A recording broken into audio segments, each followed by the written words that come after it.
Now, The Last of Us. I'm a huge Last of Us fan. But one thing I'm not a fan of is talking about the game or the series, the franchise, anything. Just because the dialogue and the discourse within the community is just bad for some reason. I don't know why it has to be this way, because I really do feel like The Last of Us 1 and especially The Last of Us 2 is one of the best games ever made. Now, I know this was more of a hot take when the game first came out, but personally, I do like the second game more than the first. Obviously, because as time goes along, the graphics gonna take a step up. The gameplay took a massive step up in my opinion. And I do like the story here. I like it. It's got more, I feel like it's got more layers to it, but some people feel like it doesn't make sense, even though I think it does. But I would say being a Last of Us fan in 2023 is frustrating, and for multiple reasons too. The main reasons being this new TV show, The Last of Us factions, and us having no information on that, and also just the discourse around the game like I was mentioning. Now, when it comes to the show, although I liked the last episode, episode 8, unfortunately, I think I have to admit, the show is ass, I feel like, and I feel like the dialogue around the show is bad too. I don't know where all these meat riders coming from. Like, I don't know why there can't be a good medium within the fan base. So it's either, yo, the game's the worst thing ever, or you can't say anything bad about it. But when it comes to the show, this ain't it. Now, I liked episode 8. I felt like they stuck true to it. They stuck true to the game. And also, they didn't shy away from the violence so much this episode. However, the complaints I had with episode 1 and before the show came out have kind of faded into the background. Obviously, like most of us, I didn't like the Bella Ramsey casting. But as time goes on, I'm like, she's alright, it's okay, you know. I've gotten used to how she looks. I feel like looking the part is part of playing the part. And at first, it's not that, because some people say, oh, she's 14, or supposed to be, you know, she's 19 actually, but people are like, oh, she's supposed to be 14, why do you want Ellie to be attractive? And it's like, it's not about Ellie being attractive. I don't think anyone was looking at Ellie as some attractive girl or taking her looks into account in any form or fashion. I just feel like Bella Ramsey is, she looks a little, but let's just keep it a buck. She looks a little off, she looks a little strange. She's not, you know, it's distracting, and it's distracting at times, like simple as. It's not about her being attractive or, you know, nobody said that they need to be attractive or anything like that, but just don't look, you know, a little disformed and distracting, like. But I would honestly, you get used to it. I'm not really too concerned about Ellie anymore. My biggest problem is Pedro. Now, honestly, it could be the directors and everyone telling them, you know, we're trying to make him more of a good guy, do it more like this, do it more like this. But I feel like he's delivering lines flat. There's no real emotion here.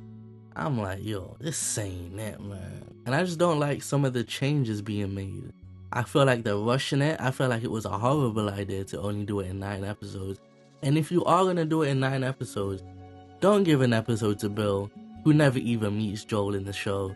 Don't give it an episode to Left Behind, which we didn't even get till maybe 3-4 months after the release, so it clearly wasn't important to the main story.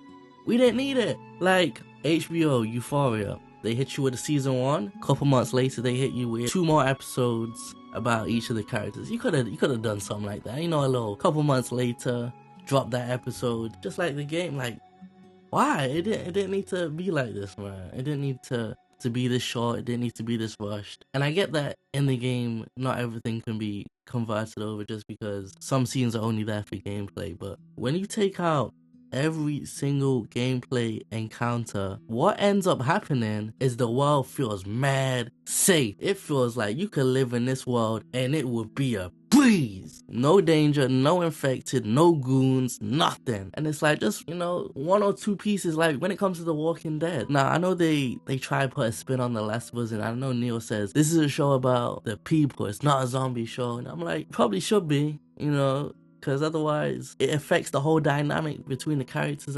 You know, I feel like it's a key part of the story here. And I get that sometimes something might not contribute to the story, but sometimes you gotta just do something because it's cool. Like, why not? It might not add to the story, but it's something cool. It's like, you know, makes it more interesting. Like Joel hanging upside down, that whole set piece. So in shows like The Walking Dead, which I know fell off, but you have whole episodes where they're just fighting. I know they're filler episodes sometimes. There's too many filler episodes in The Walking Dead. But when there's zombies in every episode, there's goons every few episodes, it makes you feel like, you know, world's dangerous, world's deadly. But that's not here. So it's like, eh. And then the violence, they take out the violence. Most of the killing is off screen. And I get a lot of the time when there would be 20 goons on screen in the game, there's only 2 in the show to make it more realistic. I can understand that, but still, The Last of Us Part 2 especially is one of the most violent games of all time that I've ever played. And that violence, that brutality that is in the game adds to the tone, adds to the vibe, adds to the atmosphere, adds to the universe, it's world building, it's everything. Like, it's important to the game. So I don't know why they removed it entirely from the show, basically. It needs to be in the show to add to the world building.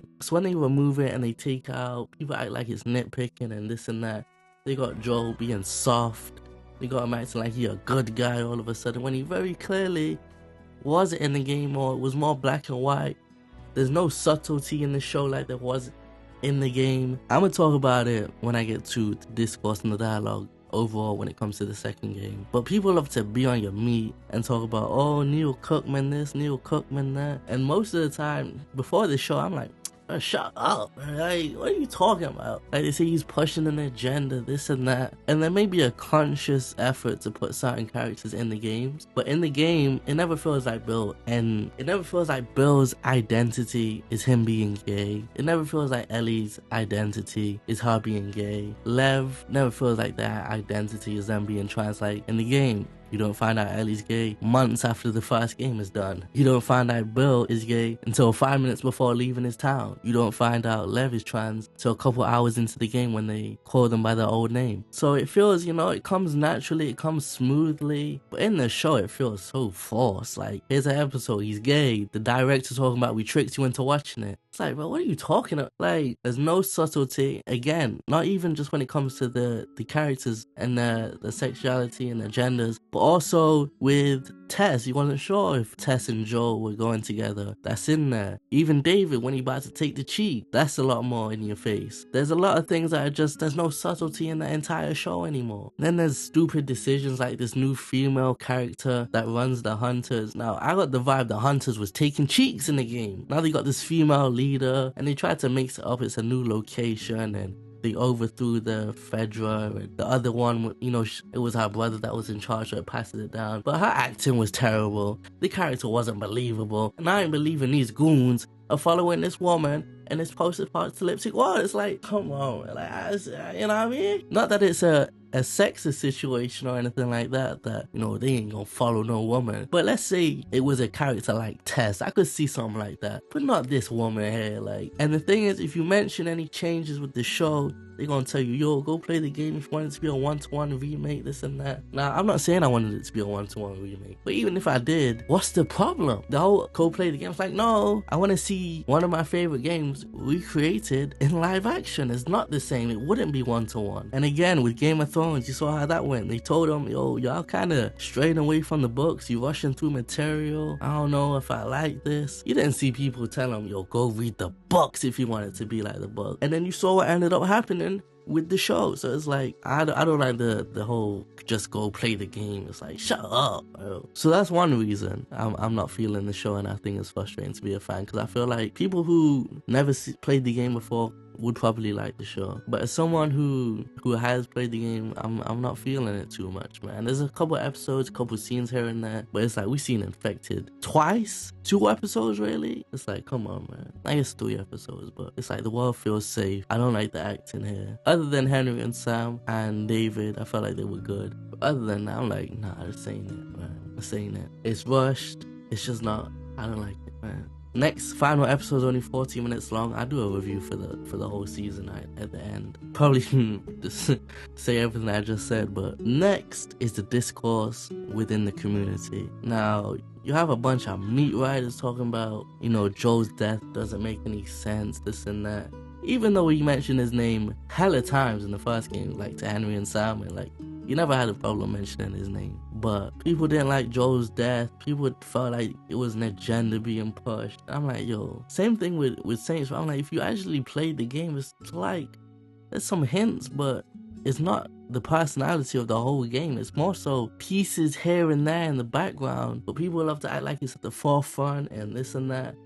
And I'm like, how can you not play the game and love the atmosphere? And people say it's like a movie. I'm like, The Last of Us is a game you have to play on the hardest difficulty, if not Survivor. Again, for that tension, when you're running around and you got unlimited ammo and you can pop up and you're not scared of anything and you're not afraid of dying, you healing and you getting shot and it's not doing any damage. That takes away from the gameplay. Some games play better on easy and some games play better on the hardest difficulty. This is one of the games that I feel like is a necessity to play on the hardest difficulty. There were people that played it on easy and normal that I said should be ashamed of themselves. They said I was BSing. The Last of Us remake came out. They played it on Survivor. And they said, you know what, you was right.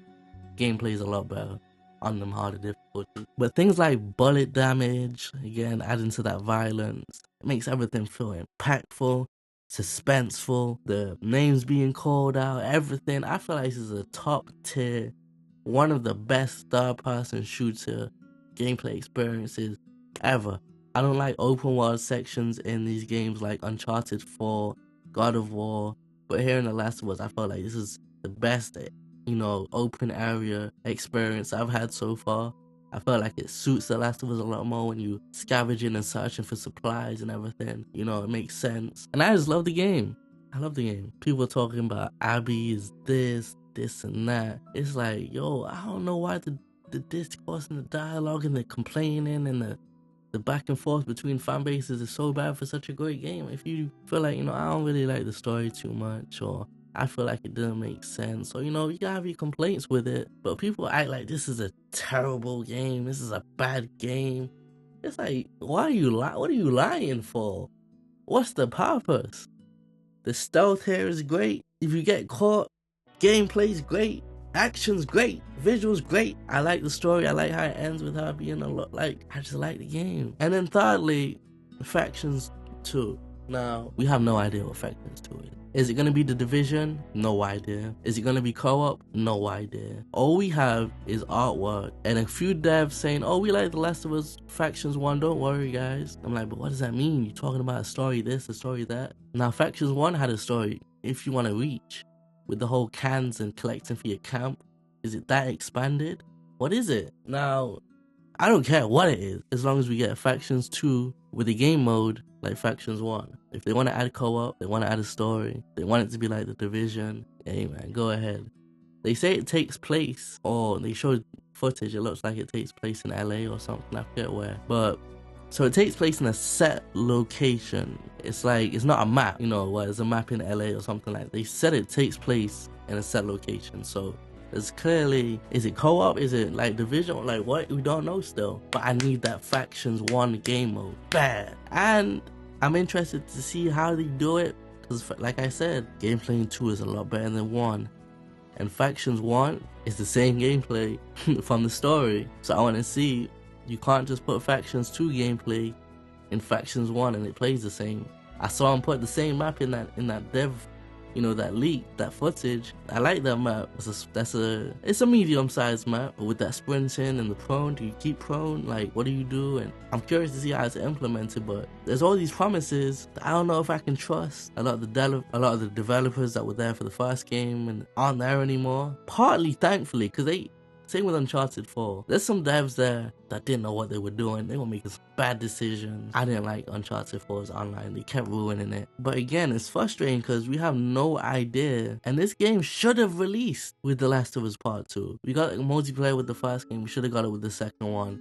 I don't need Division 2. I don't need co-op. Give me my online. I'd be happy. If you wanted to do this as well, then do this as well. Because otherwise, I don't need Division 2 with a Factions 2 mode. Give me The Last of Us 2 with the Factions 2 mode. I don't know why we still don't know what it is. They keep talking about Lawnmower Suit. I feel like we should already know what it is. I feel like we should have already seen it. But they keep putting this in the dark. They keep showing us concept art. I don't know why. And I'm just at a point where it's like, just show it. I don't have much faith in it. I'd like it to be good. I'm hoping it's good still. It'll bring the community back together. I drop a lot of videos on it. You definitely see a lot of gameplay on it. But I'm just ready to have it. I don't think it's dropping this year. Hopefully it drops next year, but who knows? And I'm just ready to be done with this show. I'm ready to see this game, and I'm ready to be done talking about The Last of Us. And was Joe stupid or not to, like, no, that's no, done. But with that being said, that's why I think it's frustrating being a Last of Us fan in 2023. I'm gonna head out, and I'll catch you in the next video.